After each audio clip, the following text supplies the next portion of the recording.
Hello guys, ఇవాళ నేను crispy cauliflower చేస్తున్నా. చాలా ఈజీ రెసిపీ. నా గొంతు కొద్దిగా అప్సెట్ గా ఉంది, ప్లీజ్ అడ్జస్ట్ అవ్వండి. ఫస్ట్ అయితే వాటర్ తీసుకుంటున్నా ఒక బౌల్లోకి. అందులోకి సాల్ట్ అండ్ పసుపు వేసి బాయిల్ చేసుకుంటున్నా. అండ్ ఈ లోపు నేను కాలీఫ్లవర్ కట్ చేసి పెట్టుకొని వాష్ చేస్తున్నాను. మంచిగా వాష్ చేసి పెట్టుకున్న కాలీఫ్లవర్ని మనం బాయిల్ అవుతున్న వాటర్లో ఒక 5 minutes బాయిల్ చేసుకోవాలి.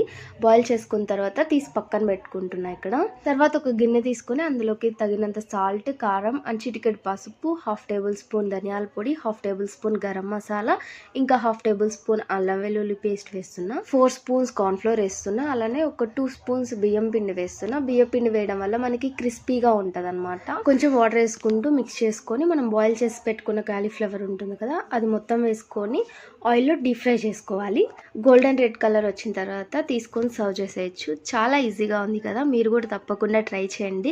అండ్ ఎలా వచ్చిందో కమెంట్ చేయండి. ఇలాంటి వీడియోస్ కోసం మన ఛానల్ని సబ్స్క్రైబ్ చేసుకోండి. Bye bye.